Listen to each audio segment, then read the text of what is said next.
Philadelphia 76ers. The Sixers lose last night to the Pelicans, 108-93, 7-21 overall this season. A game last night that going into it, you thought, boy, maybe they'll be able to beat this team and get a little momentum before they leave on the Ice Capades break or the Disney holiday break, whatever they do at the Wells Fargo Center when they basically vacate and the Flyers and Sixers move out. But a guy that's going to have to go on that road trip as well and covers the Sixers on a regular basis, Keith Pompey. Keith joins the show. How you doing, buddy? I'm doing well. How y'all doing? We're doing okay, thank you. And I'll tell you what, they may only have 7 wins, but the Sixers are certainly never boring to cover, right? There's always plenty of storylines. Yeah, always. We were talking about that the other day. Like, you know, for this team to be the worst team in the NBA the last 4 years, I mean, they do have a lot of storylines. Sometimes it's that they just can't get out of the way of themselves. Sometimes it's a wet floor. Sometimes you wonder if the GM is talking to his head coach. Definitely things going on. Well, last night, I actually watched the first quarter, and they came out pretty decent. I thought, okay, they're looking good so far. And then I did not watch the second quarter, and I guess that ended up being a smart decision for me because the second quarter really was the ballgame.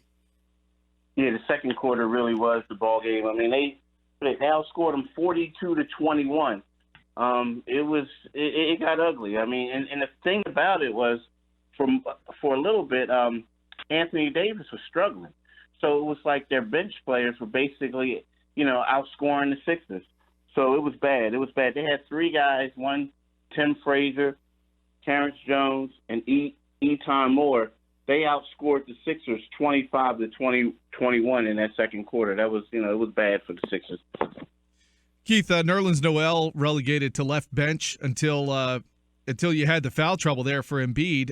Take us through what that was like when he came into the game. I mean, the Sixers fans, they were cheering him. They were, I think I saw reports of standing ovations. I mean, take us through what that was like for Noel when he came in and what it did for, you know, him and personally. Yeah, I was waiting for you guys to ask that question. You know, I don't think the foul trouble for Embiid had anything to do with it, actually, because, you know, Embiid went to the bench like 2 minutes prior. And then that's when Noel came out. And Okafor typically, like he normally stays in for, plays around like 8 to 9 minutes in the first quarter or the third quarter. And he came out early because he was sort of ineffective. But in regards to the whole Noel situation, it was, you know, I was telling someone today that was probably not the strangest, but it was the most unique thing that I've seen since I was covering sports. And the reason why I'm saying that is because, you know, Okafor and the Sixers were giving up easy baskets. And then you would hear someone yell, "Noel, we want Noel." And then next thing you know, you heard another guy say, "Coach, put Nerlens Noel in." And then all of a sudden you start hearing faint chants of, "We want Nerlens, we want Nerlens." And then all of a sudden everyone starts clapping. And you're like wondering where are they clapping for? And you see Nerlens like trotting over to the scorer's table. And then next thing you know, he got a standing ovation. You know, so it was like, wow. I mean, that was the first time that I've, you know, seen a guy who a coach basically said who's going to be out of his rotation starts getting chanted for, and then gets a standing O when he comes on the court. Now, for Nerlens, I guess it had to make him feel great, you know, to know that the people in Philadelphia, you know, love him and they appreciate his game, and that's what he talked about. But I'm here to tell you that was the first time that I've seen anything like that in my life as a sports writer. Yeah, great description of all that. Let me ask you about Embiid after the game said that he would like to see him out there on the floor with Noel for a little while. Do you think that Brett Brown will at any time change his thought on that? Yeah, I think he will. I mean, because the problem is, like, listening to the promo, you know, guys talking about how, you know, the Twin Towers struggled, and what they're trying to do is they're trying to, you know, camouflage it a little bit where they don't have him on the floor as much as possible. But the problem is that when you have Joel Embiid playing power forward, teams will like to drag him out, and then they're just coming in the lane and just scoring at will, becomes a layup line. And being a rim protector is Nerlens Noel's strength. So if you want to win games, you're going to have to, at a certain point, say, like, hey, we got to get Noel in there because, it's just when Okafor and Embiid are on the court at court at the same time, it's not really successful. It's not successful at all. So they need to get Noel in there. Keith, the pickup of Ersan Ilyasova, I see that you wrote in your 5 things you need to know today. And by the way, we're talking to Keith Pompey, Sixers beat writer from Philadelphia Inquirer. Check out his work on Philly.com. I saw that you put the blurb in today that he's a double-double machine. He's a double figures machine. That can you put into words the impact that Ersan Ilyasova's had since he's come over and joined the club? Yeah, it's weird because, here's a guy who basically struggled or this is his 5th stop in like a year and a half. But he came over and he provided the leadership. And not only that, Embiid loves playing with him just because he stretches the floor and he opens a lot of things up. He's not afraid to take big shots. I mean, he's a guy playing in the final year of his contract, and you know how that is. Typically, they're aggressive. They do everything that they need to do. They're playing every game like it's their last.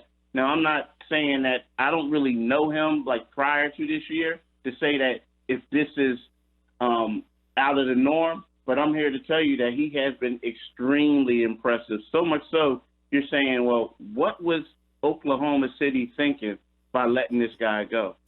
I heard the guys talking on the warm-up show when they talked about last night's Sixers game, mentioning the point guard position. I've also heard time and time again that the NBA is a point guard-driven league. And I also know that they lost Bayless to the wrist injury, so he's never really been a part of this team all season. Can they win with the point guards that they have now? I think, I think when people talk about that's kind of like a knock on the point guards and is a knock on the Sixers a little bit. And the reason why I'm saying that is, let's be honest, like these point guards that they have right now was, one of them was going to be the backup point guard, and talking about Sergio, and then T.J. McConnell was going to be, one of the last guys off the bench who gets a little bit of spot duty. And even Gerald Bayless was going to line up off the ball because Ben Simmons was going to bring the ball up. So I just think it's an unfortunate situation. When people talk about top flight point guards, you have to have one. Well, they thought they were going to get one in Ben Simmons, and they thought they were going to get a combo guard in Bayless. It's just unfortunate that, both of these guys are injured right now. Which one was it that got carded at Xfinity? Was that T.J. McConnell? Was that story? Yeah, it was T.J., yeah. And you know what? But see, the thing about T.J., I think a lot of people clown him or maybe, joke on him who don't really know him. But, before I was the Sixers beat writer, I used to cover Temple, and before that I used to cover high schools. And I had I guess you could say, the privilege of covering T.J. McConnell on all different levels because of the state championship, because of, him playing against the Temple Owls. And I must say, this guy brings it. Now the thing is, it's funny, what is he? He's a 6'1", white guy, maybe 6'2", and so people say, okay, he got carded. But you know what? It's like, I think the fact that, he's a clean-cut guy, he doesn't have a lot of tattoos, he doesn't do this, and he's not a really big-name person. A lot of people say, hey, that's the guy who got carded, and they make fun of it. But you know what? As I always tell them, and I tell other people, life is good. He's in the NBA. He might have got carded, but he's in the NBA making a lot of money. Now, he's not a millionaire, but he's making a lot of money playing a game that 90% of us would love to play. Keith, let's talk about the guy everybody can't wait to see, and that's Ben Simmons. What's your gut telling you? I mean, I know you're going off of maybe seeing him walking around. I know the one day he was out there shooting the free throws and warm-ups. I think that was like a week ago. I know that the organization says he's on track, but do you think that there's a chance he comes back? I believe that was late January.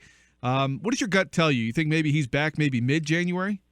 I don't know when he's coming back as far as a point in time, but I do believe that he is coming back. Now, I know that sources, when it first came out, sources were saying like 3 months. But, the thing is, from what I hear is Ben Simmons really wants to join the team. He wants to help the team. And I think the Sixers want him out there. So whenever you talk to people, they all say, oh, yeah, Ben's coming back. It's just that they're not putting a time limit on it. But I do believe that we could see him next month, the latter point of next month.